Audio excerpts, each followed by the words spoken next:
لازم نبقى عاملين حسابنا، واول واحد يكون عامل حسابه خلال الفتره اللي جايه هو مستر خفير اجيري، ان محمود حسن تريزيجيه هيبدا يبقى العين عليه، وكل المنتخبات والمدربين هيعملوا له حساب بعد لما كان كل الناس وكل المدربين واللاعبين والمنتخبات قبل البطوله مركزه مع محمد صلاح بس. وهنا نقطه مهمه جدا، وهنا لازم نتكلم بقى في النقطه المهمه دي، ان لازم مستر خفير اجيري يكون عامل حسابه وفي خلال الفتره اللي جايه يكون محضر خطه وامور تكتيكيه ومحضر سيناريو وافكار ازاي من خلاله ومن خلال كل العوامل اللي انا اتكلمت فيها دي نوصل للثلث الاخير من الملعب في شكل مجموعه وفي اطار جمله تكتيكيه، في اطار سيناريو وفكره يتلعب عليها تتحفظ للاعبين.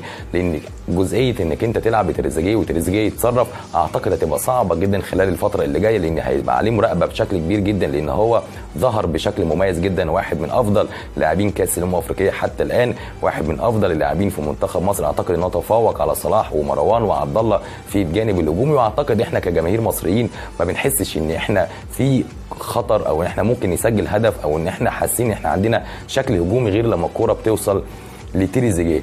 النهارده بقى يعني جبت لكم بعض المشاكل بقى، لان مفيش افكار النهارده مستر خفير اجيري لعب عليها. جايب لكم بقى السلبيات واحنا معانا الكوره وانتشارنا السيء وعدم التحرك بدون كوره والريتم البطيء والتحضير بشكل كبير جدا جدا، وقد ايه النهارده برده رجعنا الكوره اكتر من مره لمحمد الشناوي. ودي جزئيه اتكلمت فيها في تحليل لقاء مصر وزيمبابوي، ان احنا كتير جدا بنرجع الكوره لمحمد الشناوي، ولو ده بيدل على شيء فده بيدل على ان احنا مش قادرين نخرج بالكوره بشكل كويس، وعندنا مشاكل كبيره جدا على مستوى نص الملعب والخروج بالكوره والخروج بتدرج وعلى محطات. واعتقد دي بقت حاجه واضحه بالنسبه لنا في خلال اللقاءين السابقين. تعالوا بقى نروح نشوف واحنا معانا الكوره السلبيه اللي عندنا واحنا معانا الكوره. دايما هتلاقي اللعيبه زي ما انتم شايفين معايا كده على الشاشه رايحين في مكان واحد، ان محمد صلاح هنا رايح قاطع البعيده، مروان رايح في ظهره على البعيده، عبد الله السعيد في الكوره دي وانا قاعد في الملعب قلت ان عبد الله بيلعب كوره بيخلص منها، لان عبد الله السعيد صعب جدا اللي هو بيعمله ده، لان محمد صلاح مش حتى متمركز بشكل جيد وفي 2 أو 3 لعيبه قدامه ومساحه ضيقه جدا، ومروان حتى ما فكرش يقطع في المساحه اللي انتم شايفينها ما بين الاثنين سنتر باك والظهير. واعتقد مروان لو كان قطع فيها كان ممكن يجبر عبد الله ان هو يحطها له، لكن هنا برضو نتكلم ان مروان في بعض الاحيان بيتحرك غلط، ودي حاجه اتكلم فيها سامويل ايتو، ان مروان في الملعب في بعض الاحيان بيتحرك غلط. واضح جدا ان الاثنين قاطعين في مكان واحد، واضح جدا الصعوبه، واضح جدا ان عبد الله السعيد مش فورمه، وفي بعض الاحيان زي ما اتكلمت بيحاول يخلص من الكره. تعال نشوف كره الجول، ودي الكره الوحيده اللي يعتبر تريزيجيه اتحرك بشكل كويس، استخلص الكره، اعتمد على نفسه، استغل المساحه الكبيره جدا اللي في نص ملعب منتخب الكونغو، ودي اللي اتكلمت فيها قبل اللقاء ليله اللقاء في حلقه نقاط قوه وضعف منتخب الكونغو. اتكلمت ان هم دايما عندهم مساحات كبيره جدا وعندهم عمليه الارتداد من النواحي الهجوميه للنواحي الدفاعيه فيها مشاكل كبيره جدا. تريزيجيه توقيت التمريره والتايمنج اعتقد كان مميز جدا في الوقت المناسب جدا، لان الكره دي لو اتاخرت ثانيه اعتقد كان منتخب الكونغو لم نفسه بشكل كويس جدا وقدر يقفل على صلاح، لان هو حطها له في الوقت اللي كان صلاح يعتبر 1 على 1 وفي مساحه كبيره جدا في ظهر المدافع. تعال نروح كمان لكوره ثانيه بتبين لنا قد ايه احنا مش قادرين نخرج بالكوره. تعال نشوف اللاعب اللي عليه الدايره الصفراء او اللاعب في نص ملعبنا او محمد النني، هنشوف قد ايه ان كل اللعيبه بعيد عنه عمليه طلب الكوره، وان اللعيبه تنزل وتقرب من بعض والانتشار يبقى كويس ويبقى في تدرج ومحطات نخرج بالكوره بشكل كويس. اعتقد ما كانتش متواجده، واعتقد كانت دي جزئيه وحلقه مفقوده بشكل كبير جدا في اداء منتخب مصر في هذا اللقاء. وبدانا نعتمد على الكور الطويله الكور المباشره، وحتى لو شفنا مروان اللي انا معلم عليه برده حتى لو الكره جات له هتلاقي اقرب لاعب ليه على بعد حوالي 5-6 متر. حتى لما بنيجي نلعب المباشر او اي مدرب في العالم لما بيجي يلعب المباشر بيبقى بيدي تعليمات للاعيبه نص الملعب اللي تحت المهاجم ان هم دايما يقربوا للمهاجم عشان ياخدوا السكند بول ويشتغلوا عليها بشكل كويس. تعال نشوف برده كوره ثانيه، احمد المحمدي لوحده تماما على الخط دون اي مسانده، محمد صلاح ضامم لجوه الملعب، ما فيش حد من لعيبه نص الملعب، عبد الله السعيد مؤخر جدا في نص الملعب، تريزيجيه طبيعي جدا ان هو يخش من ناحيه الشمال اخره هيخش 18، وواضح جدا الضغط عليه وان هو مش قادر يتفوق على الظهير ومش لاقي اي مسانده من لعيبه منتخب مصر. وهنا برده بنتكلم على الانتشار السيء جدا لمنتخب مصر. دي كوره ثانيه برده في الشوط الثاني هتلاقي تريزيجيه مع الناحيه الثانيه احمد حسن كوكا وفي 3 لعيبه تحت الكوره، واعتقد السهم واضح جدا ان عبد الله السعيد كان لازم يتحرك في المساحه دي ويبقى في تحرك بدون كوره، ودي حاجه احنا بنفتقدها بشكل كبير جدا جدا، التحرك بدون كوره،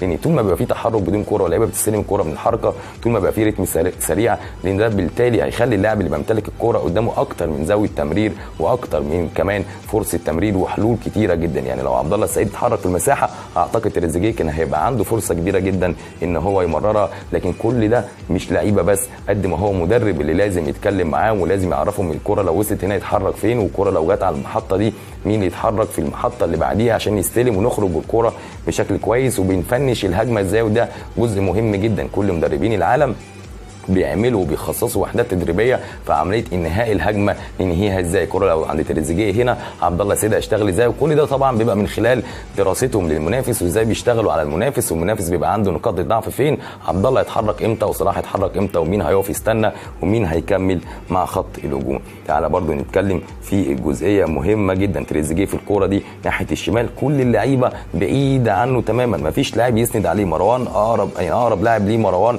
على بعد 4-5 متر، صلاح على بعد حوالي 10 متر كالعاده برضو محمد النني بعيد جدا عن نص الملعب وبعيد جدا عن اللعيبه اللي بتمتلك الكره، يعتبر هو اللاعب اللي بيكمل من لعيبه نص الملعب، لازم يكون متوفر بشكل افضل من كده. هتلاقي انتشار سيء جدا جدا، يعني واحده من اكتر اللقاءات اللي شفتها لمنتخب مصر على مستوى الانتشار السيء الهجومي بشكل كبير جدا. تعالى برضو نتكلم في الكوره دي. عبد الله السعيد بيلعب الطويله لان مش لاقي حد يسند عليه، مش لاقي المحطه اللي ممكن يطلع عليها بشكل كويس. هتلاقي كل اللعيبه باصه لقدام وبتكمل وعايزه تروح تلعب الطويل، ورغم ان احنا كنا لسه في الدقيقه ال19 يعني بدري جدا جدا ان احنا نلعب الكور الطويله، لكن عبد الله السعيد ما فيش حد بيطلب عمليه طلب الكوره مش متواجده، ودي حاجه برضو يعني مهمه جدا. عمليه طلب الكوره من لعيبه منتخب مصر ما بتبقاش متواجده تماما، مش هتلاقي لعيب بيمتلك الكوره وفي لاعب تاني بيطلب الكوره في مساحه غير تريزيجيه. اللعيب الوحيد لازم نذكر الجزئيه دي اللي هو بيتحرك بدون كوره، بيستلم في مساحه وبيلعب الكوره وبيمرر وبيتحرك دايما